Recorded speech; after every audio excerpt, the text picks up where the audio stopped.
유시민이 대놓고 김민석 대표를 이제 흔들어 댈 것으로 그렇게 예상이 되는데 김민석 대표 오늘 뭐 본인의 길을 확실히 가겠다라는 그런 입장을 좀 보여줬습니다. 김민석 대표 소식 잠깐 뉴스 영상으로 만나보시고요. 이야기 좀 더 이어가겠습니다. 유 작가의 평론들을 종합해보면 이재명 정부가 민주당의 전통적 지지층보다는 바깥에 더 눈을 두는 게 결국 잘못됐다는 얘기로 들립니다.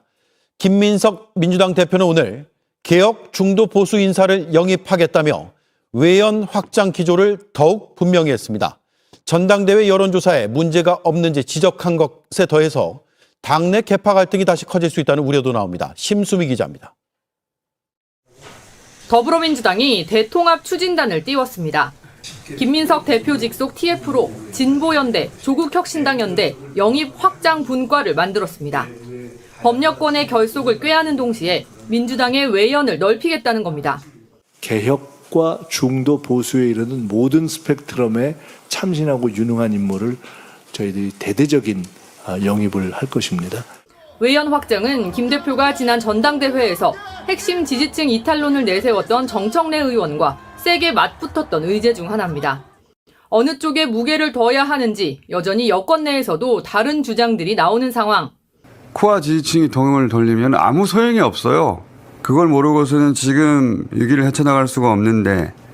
김어준 씨는 김 대표를 향해 정청래 의원에게 도움을 청하라고까지 했습니다. 하지만 김 대표는 이런 요구와는 결이 다른 행보를 이어가고 있습니다.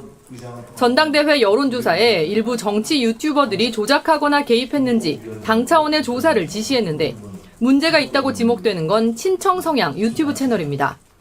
이를 두고 한 친청계 인사는 정청래를 찍었던 40%의 당원들을 끌어안아야 할 시간인데 걱정스럽다면서 결국 대통령 지지율에도 악영향을 줄 거라고 말했습니다. 수면 아래로 가라앉은 계파 갈등이 언제든 점화될 수 있다는 우려가 나옵니다. 네, 티모트님 이해 못하겠네요. 유시민 왜 저렇게까지 하는 건지 헬마도 돌아선 것 같은데 헬마는 또 유시민하고 방송하겠다고 뭐 그러는 것 같은데 뭐 똑같은 놈이에요, 여러분. 그리고 이게 돈이 되잖아. 뭐 돈도 될 뿐더러 또 본인들의 어찌 보면은 이제 권력이 허물어져 가는데 그 권력을 이제 유지하고 지속하고 싶은 이런 저는 욕망도 있다고 보고요. 또 하나는 저는 보이지 않는 손이 있다고 봐요.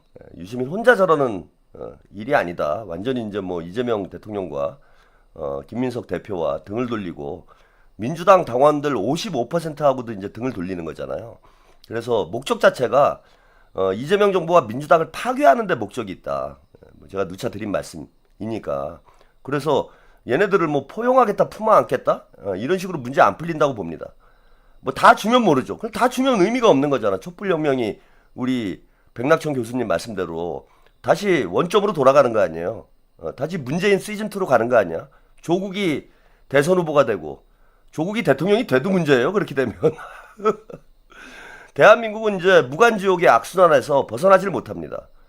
그래서 얘네들의 요구를 들어줄 수도 없고, 그죠? 들어주지 않으면은 계속 저런 식으로 목리를 부리고 발목을 잡고 정부를 흔들고 이렇게 할 텐데 거기에 끌려다니면 결국 망하는 거죠. 그래서 뭐 김민석 당대표 입장은 지금 뭐 확고합니다. 아까 뉴스 영상을 통해서 여러분들이 보신 바와 같이 당내에 이런 불순 세력들은 확실히 법적으로 대응을 하고 중도 외연 확장을 위해서 지금 대담하게 나가겠다.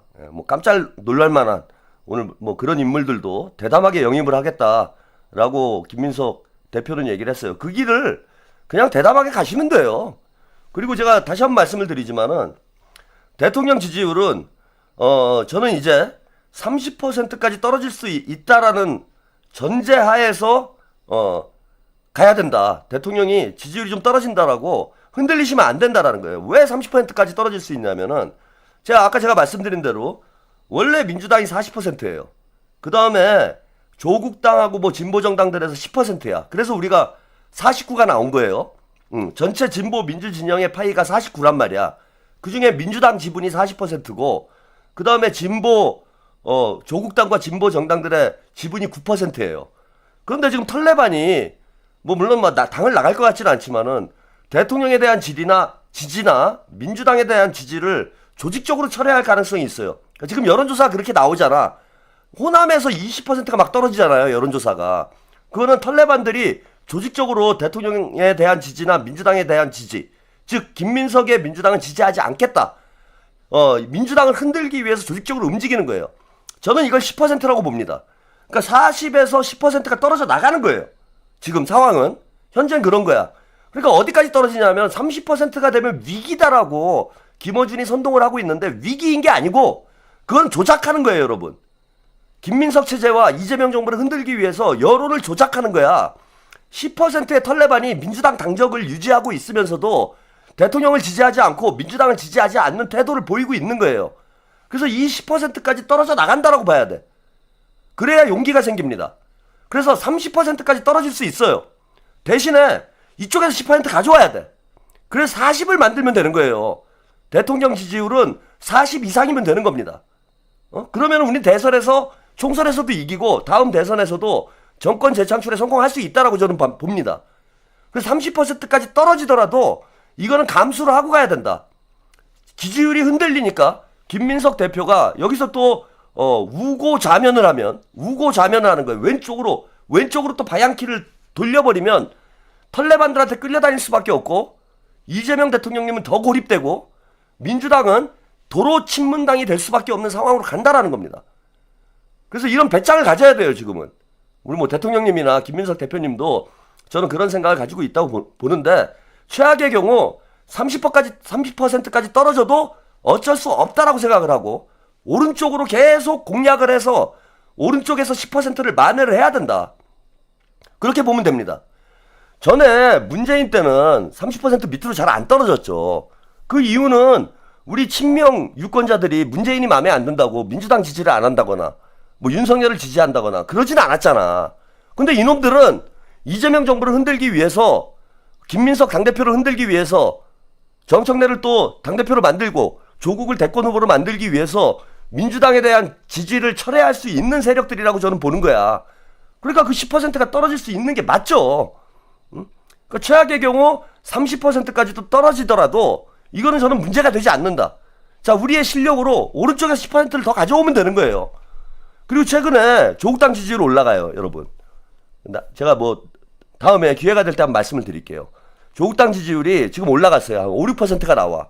한 2, 3%까지 떨어졌다가 당대표 선거가 끝나니까 조국당 지지율이 올라가고 있어요. 그게 맞는 현상인 거예요. 응? 그게 맞는 현상이다. 조국당 지지율이 털레반들이 글로 가고 있는 거예요. 그래서 뭐 10%까지 올라가도 그거는 없어지는 게 아니잖아. 없어지는 게 아니에요. 결국은 진보 민주 진영의 전체 파이 60%에 들어가는 거야. 그래서 왼쪽에서 10% 날아간 것을 두려워하지 말고 오른쪽으로 대담하게 밀고 가라. 예. 그래서 40%를 다시 회복하자. 나아가 50%까지 회복을 한다라면은 압도적 부조적 다수가 되는 거죠, 우리가. 이런 대담함이 없으면은 결국은 흔들리게 됩니다. 지지율에 연연을 하게 되면은 결국은 흔들리게 돼요. 자, 그리고 오늘 김민석 대표가 메가텐 드림팀, 김경수, 김두관 등 중량급 인사를 전면 배치했다 해서 이제 그 투기들을 오늘 다 구성을 했습니다. 일주일 만에 조직 구성을 다 완료를 했어요. 진짜 대단합니다. 그래서 이제 메가 성장 특위에 김민석 대표가 위원장을 하면서 김경수를 부위원장, 그 다음에 이광재를 상임 부위원장. 자, 대담하게 여러분 또 친문을 갈라치기 해야 돼요. 김경수, 이광재 등등 원조 친문들을 저 털레반들하고 갈라치기를 해야 됩니다. 유시민하고 끊어놔야 돼요. 김어준하고 끊어놔야 돼. 저도 이거 대담하게 잘하고 있는 거라고 봐요. 쟤네들을 자꾸 고립시켜야 됩니다. 그래서 이광재하고 김경수한테 중책을 맡기셨는데 이건 좀 잘한 거라고 봐요, 저는.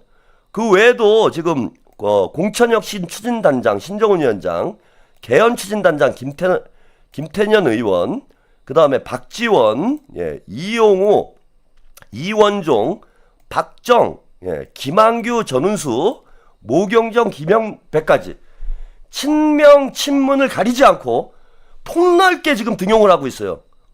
김민석 대표가 잘하고 있습니다. 그래서 제가 문조털레유에서 문을 뺐잖아. 지금 조털레유로 가잖아요. 이게 우리의 기본 방향이에요. 이제 문은 빼야 돼요, 여러분. 문을 빼고 문은 최대한 우리 편으로 끌어들이고 조털레유가 고립되도록 만들어야 됩니다. 그래서 친문 정치인들은 뭐 유시민하고 붙어가지고 이재명 정부를 공격하거나 뭐 김어준하고 붙어가지고 이재명 정부를 공격하지 않으면 조털레유를 제외하고 나머지는 대담하게 품어 안아가지고 고립을 시키고 피해를 최소화해야 된다. 그래서 이런 전략이 저는 유효하다고 보고요. 그리고 김민석 대표가 그 개장수 사법 처리를 하게 될 거다. 이제 유튜브 정화도 저는 이제 우리 당 대표님한테 맡깁니다. 이제 더 이상 유튜버들이랑 안 싸우려고요. 안 싸우고 저도 빨리 시청률도 회복하고 구독자도 빨리 10만을 넘어야 돼요. 근데 유튜버들하고 싸우다가 제가 뭐 여러 가지 손해를 많이 보고 있는데 이제 뭐 당에서 직접 한다니까 제가 나설 필요가 없다. 우리 그냥 법적으로 다 좀 해결을 해주시기 바랍니다. 근데 개장수는 끝났어요. 가장 지금 골칫거리 진보 유튜버 중에서도 온갖 저지능 유튜버들이 판을 치고 있는데 가장 대표적인 저지능이 이 개장수입니다. 개장수야말로 촉법 유튜버죠. 근데 지금 개장수가 생각보다 지금 중형을 선고받게 될 가능성이 높은 것 같아요. 개장수는 지금 빼박인 게 본인이 방송에서 그 범죄 현장을 방송으로 지금 그 박제를 해놓은 상황이기 때문에 이거는 무조건 이제 감옥에 갈 수밖에 없는 상황이 됐어요. 근데 이게 제가 잘 몰랐는데 이게 상당히 중형을 받을 수 있는 그런 범죄라고 합니다. 이걸 이제 신인규 변호사가 이야기를 하는데 한번 잠깐 들어보시죠. 이거 의혹이 아니에요. 본인 네. 영상들이 있어요. 그렇죠, 영상 있어요. 이거 솔직히 경찰서 가갖고 저 안 했습니다라면 바로 틀어주면서 다시 한번 답변해 보실래요? 이거 해요.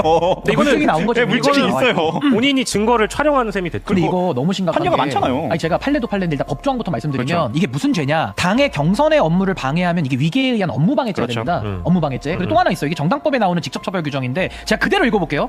당대표 경선 등의 자유방해죄가 49조에 나와 있는데 여기 이렇게 돼 있습니다. 선거운동 또는 교통을 방해하거나 위계, 사술, 그러니까 이제 거짓으로 속인다는 거죠. 그 밖에 부정한 방법으로 당대표 경선 등의 자유를 방해한 자에 대해서 징역 5년을 선고하게 돼 있습니다. 물론 이 조항을 그동안에 우리가 적극적으로 쓰지 않았어요. 예. 그동안에는 이런 희한한 일들이 없었기 때문에. 근데 이번에는 그 모 유튜버가 친청계로 알려져 있습니다. 뭐 지역을 바꿔서 말하면 된다는 등 구체적으로 세밀하게 자백을 했어. 범행을 지시합니다. 이거 교사죠, 교사. 공범관계에서. 그렇기 때문에 위계에 의한 업무방해로 정당의 업무를 방해했고 이거는 또 상상적 경합식으로 해서 결국에는 정당법상의 이 49조 당대표 경선 등의 자유방해가 동시에 성립이 되기 때문에 전 여기에 대해서는 이번에는 당의 조서로만 끝낼 수는 없다. 예. 형사처벌이 불가피하다. 저그래 그리고 봅니다. 이럴 때 좀 제가 악질적으로 고소고발장을 쓰자면 이게 범단 겁니다. 범당까지. 범죄 단체? 조직, 원래 이거 족복 잡는 건데 아. 범죄를 목적으로 조직을 단체 결성하는 경우에 그 처벌하는 적이 따로 있어요. 그럼 이게 딱 붙는 순간 굉장히 악질로 변해버립니다. 근데 이제 성도 높아지지. 저는 사실은 뭐 범단, 그러니까 범죄 단체, 조직죄 이런 거를 언급하기 위함이 아니고, 그러니까 이 조직이라는 단어에 좀 꽂혔는데 이거는 어디까지나 조직화 시도를 했고 조직화되었기 때문에 여론조사에 어떤 영향을 끼쳐서 이성윤 후보 같은 분이 갑작스럽게 1등을 한 거 아닌가? 이건 이제 합리적으로 의심할 수 있는 결과가 거잖아요. 그렇게 나와. 그럼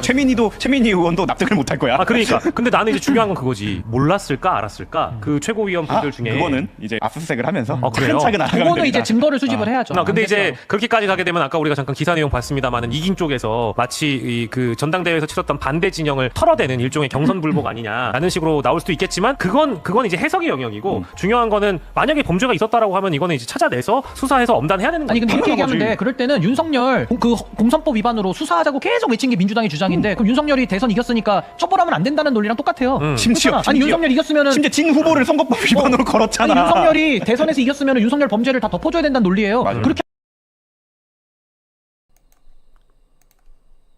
자, 두 분의 이제 변호사들이 그 법리적으로 정리를 해줬어요. 저는 이제 저런 조항이 있는 줄 몰랐는데 정당법에 당대표 선거의 자유를 이제 방해하게 될 경우에 이게 5년 이하의 이제 징역에 아마 처하게 돼 있는 것 같아요. 이게 중범죄가 되는 거지. 그러니까 업무방해죄하고 정당법 위반, 당대표 선거 방해죄 여기에 이제 자칫 잘못하면 이제 범죄단체를 조직한 조폭이 되는 거네. 이게 범죄단체까지 만약 걸려버리면은 이거는 진짜 뭐 10년 이상의 중형이 나올 수도 있는 큰일 났다 야 개장수 씨. 야 1억 가지고 안 되겠다. 야 변호사비 1억을 지금 준비했다라고 개장수가 방송에서 이제 큰 소리를 치고 있던데 야 지금 1억 가지고 안 되겠어 지금 변호사 한 10명은 해야 이거 지금 빠져나오겠는데 이 정도면 실형이에요, 여러분. 이건 쇠고랑 차는 거다. 벌금 내고 지금 끝날 문제가 아니고 중형을 선고받을 수 있는 그런 거고 이게 판례가 있어요. 옛날에 이게 이제 제가 이거 진보당 때 있었던 일인데 2012년에 총선 때인데 여론조사 결과를 조작한 혐의, 위계에 의한 업무방해. 요건 위계에 의한 업무방해. 그러니까 비슷한 거예요. 뭐냐면 보좌관들이 당시 통합진보당 대표였던 이정희 후보의 보좌관 3명이 보좌관들이 그 지지자들한테 전화를 돌린 거야. 전화를 돌려가지고 뭐 여론조사에 이렇게 응답해라, 저렇게 응답해라. 그때 이제 후보 단일화를 했는데 민주당하고 진보당이 후보 단일화 여론조사에 보좌관들이 지지자들을 동원해가지고 여론조사 결과를 조작했다라는 혐의예요. 예? 조작했다라는 혐의야. 근데 여기 보시면은 이 사람들 다 실형을 받았을 거예요. 실형을 받았는데 일단 구속이 됐어. 다 3명이 구속이 됐어요. 자, 여기 이 야권 후보 단일화 과정에서 이 전 대표가 당선되도록 여론을 조작한 혐의로 진보당 대외협력위원장 이모 씨, 이 전 대표의 5급 비서관 이모 씨, 6급 비서 조모 씨가 등 3명을 구속 기소했다. 근데 지금 개장수의 범죄는 이거보다 더 심각하지. 이거는 이제 후보 단일화 과정에서 여론조사였는데 이거 당대표 선거에 관여를 해가지고 방해를 한 거잖아요. 아까 그 정당법 위반 협의까지 포함이 되기 때문에 요것도 구속이 됐는데, 예, 요거 위계에 의한 업무 방해로도 구속 기소가 됐고 실형을 받았어요. 3명 다 실형을 받았는데 위계에 의한 업무 방해만 있는 게 아니라 정당법 위반까지, 정당법의 당대표 선거 자유방해죄, 이게 이제 포함이 되는 거예요. 거기다가 뭐 정구승 변호사가 얘기했듯이 범죄단체 조직 이것까지 진짜 들어가게 되면은 야, 이거 진짜 윤석열이랑 같이 나오는 거 아니냐? 그래서 이게 판례도 이제 있기 때문에 그 뭐 전화 통화한 사람들까지도 다 처벌이 돼요, 이거는. 이제 그 전화 통화한 사람들 그런 사람들은 이제 벌금을 맞게 될 텐데 이거 벌금 세게 나올 거예요, 아마. 몇 천만 원 준비해야 돼. 그리고 그런 방송 보지 말라고 제가 누차 얘기를 하잖아. 그 저지능 유튜버, 저질 유튜브 보면은 본인 인생 망친다고. 제가 그렇게 경고를 했음에도 불구하고 그 개장수가 뭐가 좋다고 머리숱도 없는 놈을 그렇게 쫓아다니다가 결국은 패가 망신하는, 예? 그 투표 한번 하고 정청래 당대표 만들겠다고 해가지고 야, 벌금 몇 천만 원 받으면은 제가 볼 때는 저거는 벌금이 한 1, 2천은 나와요. 응? 잘못하면은 구속될 수도 있어. 아주머니 큰일 났네. 그래, 빨리 자수하는 게 나아요. 빨리 자수해가지고 빨리 사과를 하고 뭐 반성문 쓰고 뭐 이러는 게 나아. 그리고 개장수는 빨리 변호사비 모금을 해. 지금 이상호 기자 지금 고발하는 게 문제가 아니야. 네가 큰일 났어. 너 감옥 가봤니? 너 집행유예도 있다고 내가 알고 있는데. 야, 집행유예도 있으면 이게 또 따블이 될 수가 있어요. 예. 이제 여러분 다 정리되는 시간이 오니까 너무 짜증내 하지 마시고, 유시민이 아무리 떠들어봐야 되지도 않습니다. 결국 이제 줄줄이 가는 길밖에 안 남았어요.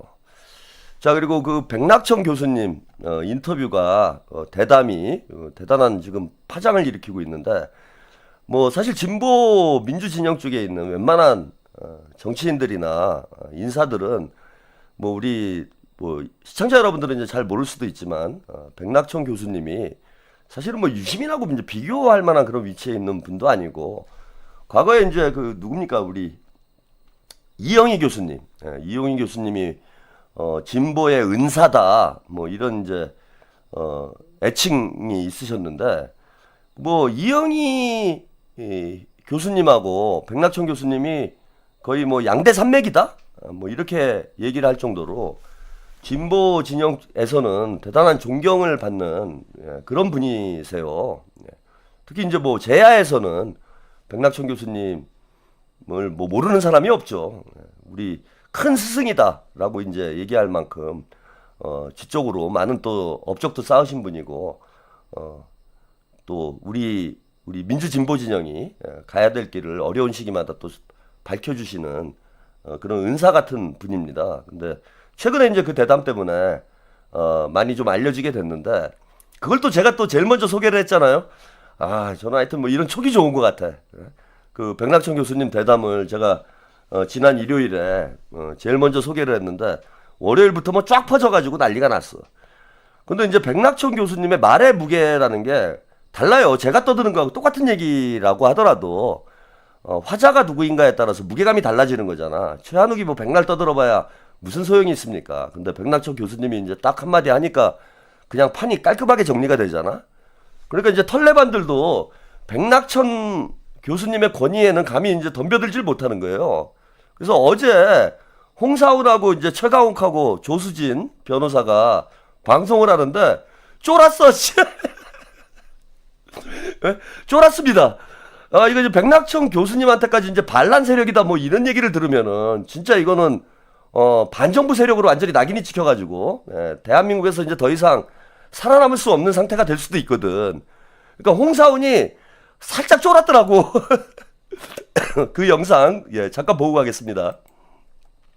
이번 전당대회가 정청래, 유시민, 김어준 등의 반란을 진압해서 정권 교체를 완수한 것이다. 이렇게 볼 수 있다. 그 말씀도 하셨잖아요. 원래 우리가 다 주도해서 대통령 만들고 해야 되는데 이번에는 이재명이 될 것 같으니까 그렇게 한 다음에 5년 후에는 저 말씀이 저는 제일 충격적이었어요. 그러니까 저는 저렇게 생각한 적이 내가 그렇게 생각했단 말인가? 근데 진짜 그런데 내가 생각하는 게 엄청 뭐 잘못 판단하고 있는 거 아니야? 이런 생각도 들더라고요. 저도 그 생각을 자기 검열이랄까 저를 한번 돌아보면서 여러 가지 백 교수님 나오신 걸 찾아봤었어요. 이해를 해보려고. 그러니까 백낙천 교수를 뭐 저도 좋아했기 때문에서 약간 좀 이번에 좀 이게 좀 혼돈스럽긴 한데 어쨌든 표현이 너무 좀 격하잖아요. 우리가 그 내란 세력을 무너뜨리고 이재명 정부를 집권을 위해서 그 노력을 했던 게 그 다음을 위해서 정말 그랬습니까?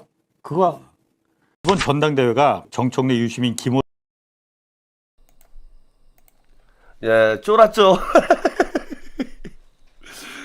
이제 홍사훈 기자는 제가 미안한 얘기인데, 조금 많이 지적으로 제가 볼 땐 떨어지는 것 같아요. 그래서 본인이 판단 능력이 없는 것 같아. 제가 볼 때는. 그래서, 김어준이 이제 가라 그러면 그냥 김어준이 뼈다귀 던지면은 공 던져주면 막 달려가가지고 이제 강아지가 그러잖아요. 공 던져주면 막 주인이 던져주면 달려가서 물고. 그러니까 본인이 어떤 지적으로 스스로 판단할 수 있는 능력이 돼야 되는데 이제 김어준이나 유시민에 이제 너무 의존을 하는 거지 본인의 지적 판단을. 그러니까 기자들이 의외로 공부를 안 하는 사람들이 많아요. 제가 가만히 보면은. 이제 잘 모르겠으면 또 이제 이 사람 얘기 저 사람 얘기 좀 들어보면 좋은데 이제 저 같은 사람이 떠들어대면은 이제 가짜않게 보는 거예요. 저런 애들의 특징이 있어요. 그런 이제 권위에 대단히 약하지. 강약 약강 뭐 그런 거 있잖아. 제가 그 털레반의 특징이라고 그랬잖아요. 권위에 약해요. 그 다음에 유명세에 약하고, 그러니까 그 김어준이 하는 말이 맞아가지고 김어준을 따라가는 게 아니야. 유시민이 하는 말을 맞아가지고 유시민을 따라가는 게 아니에요. 털레반들은. 제가 뭐 털레반 또 전문가 아니겠습니까? 이들의 어떤 생리와 의식 구조를 단연간 제가 연구를 해왔잖아. 그래서 털레반은 대단히 기회주의적인 성향이 강한 사람들이 털레반이 될 위험성이 대단히 커요. 그래서 유시민이 하는 말이 옳다라고 스스로 생각을 해서 그걸 스스로 판단해서 나는 유시민을 따라야지 이러는 게 털레반이 아니에요. 김어준이 하는 말이 너무 옳아. 저게 정답이야. 이렇게 생각해가지고 김어준을 따르는 게 아니야. 그 뭘 따르는 거냐면 유시민의 영향력, 김어준의 영향력, 유시민의 유명세, 김어준의 유명세를 따르는 거예요. 이 사람들은. 힘센 자를 따른다라는 거야. 그래 강약 약강이다. 힘을 추종하는 거예요. 힘을 추종하는 거. 그 털레반들을 돌려세우는 법이 쉬워. 제가 볼 때는 내가 힘이 세지면 돼. 그래갖고 제가 어느 날 동접이 이제 뭐 10,000명 했다가 좀 많이 떨어지긴 했는데 다시 뭐 10,000명, 20,000명 되잖아요. 제일 먼저 몰려올 사람들이 제가 털레반들을 그렇게 깠는데도 털레반이 이제 제일 먼저 몰려와요. 야 저기가 유명하대. 와 최한욱이 유명하대. 씨발. 나 최한욱 패달래 그러 우르르 와. 그 제가 하는 말이 뭔지도 못 알아들어. 그래 왜 오느냐? 유명하니까. 예. 유명하니까 오는 거예요. 그냥 유명하니까. 야, 제가 시청률이 높대. 제가 영향력이 있대. 그러니까 그냥 와서 줄 서는 거야. 예? 저는 뭐 그런 시청자들이 오는 걸 뭐 원하지도 않지만은 참 한심한 거죠, 어떻게 보면. 그래서 털레반의 기본 성향이 저는 기회주의라고 봐요. 그 다음에 돈과 권력에 줄 서는 이런 태도들. 그러니까 지금 왜 홍사원하고 아니 백낙천 교수님이 했던 얘기를 거의 비슷한 얘기를 제가 1년 넘게 했습니다. 그죠? 그리고 홍사원 씨나 뭐 최강욱 씨나 뭐 김어준이나 유시민 씨나 다 제 방송 봐요. 제가 안 봐도 알아. 뭐 다는 안 봤겠지만은 뭐 논란이 되는 그런 것들은 저 어느 정도는 접했다라고 봅니다. 근데 제가 그런 얘기를 할 때는 눈 하나 깜짝 안 했잖아. 그죠? 근데 똑같은 얘기를 백낙천 교수님이 하니까 갑자기 자기가 돌아봐지지. 그 똑같은 얘기를 똑같은 얘기잖아. 아이고 어찌 보면 제가 먼저 한 거 아니에요. 이거 털레반들이 반란 일으킨 거다. 조털레유의 난이다. 문조털레의 난이다. 제가 다 했던 얘기야. 그리고 털레반들이 조국 대통령 만들려고 저런다. 정청래가 머슴이다. 조국이랑 합당해가지고 대권에 길 깔아주려고 한다. 친문 세력들이 당권 뺏기니까 이재명을 고립시키고 닭을 먹어가지고 다시 대권을 회복해야 하려고 한다. 이 얘기 다 똑같이 한 얘기잖아. 표현이 좀 다르고 그럴 뿐이지 똑같은 얘기를 주구장창 1년 내내 했어. 제가 1년 내내. 근데 이제 귀뚱으로도 안 듣다가 야 이제 권위 있는 영향력 있는 백낙천 교수님이 한 말씀 하시니까 홍사훈 씨가 갑자기 자기를 돌아보고 싶은 생각이 드는 거야. 조수진도 갑자기 나를 돌아봐야 될 것 같은 거야. 백낙천 교수님의 이 권위, 영향력 이런 거 생각해 보니까 왠지 내가 잘못한 것 같기도 하고. 그래서 한마디로 말씀드리면은 그런 이제 어찌 보면은 주체적인 자기 사고를 할 줄 모르는 사람들이죠. 그러니까 털레반이 되고 김어준이나 유시민한테 질질 끌려다니고 이 길이 죽는 길인지 사는 길인지도 모르고 결국 역사에 뭐라고 남겠어요. 예? 뭐 유시민 씨야 본인이 원해서 하는 일이니까 뭐 저는 그렇다 쳐도 홍사훈 씨 그 본인이 원해서 하는 거예요? 예? 최강욱 씨 본인이 원해서 하는 거야? 조수진 씨? 결국 유시민이나 김어준의 영향력이 묻어가고 있는 거잖아. 그 나중에 역사에 반란 가담자로 기록되고 싶어요? 그 길을 가고 있는 거야. 한번 잘 생각을 해봐. 백낙천 교수님 마지막 기회를 준 거예요. 여러분들이 못 알아들으니까 백낙천이라는 권위를 통해서 여러분들에게 마지막으로 살 길을 열어준 거예요. 지금 잘 생각해 보세요.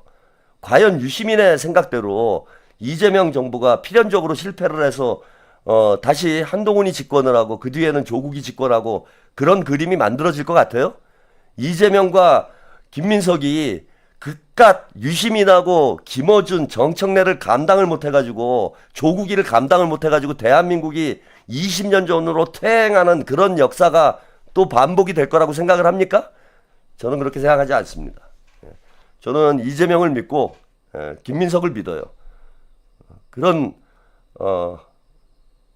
저항들을 얼마든지 극복을 하고 대한민국을 새롭게 만들 수 있는 그러한 저력을 가진 지도자들이라고 저는 믿기 때문에 이분들하고 끝까지 함께 하는 겁니다. 누가 이기는지 한번 봅시다. 이재명이 이기는지, 유시민이 이기는지, 김민석이 이기는지, 김어준이 이기는지요. 45% 너무 행복하지? 실제로는 30%도 전 되지 않는다라고 봐요.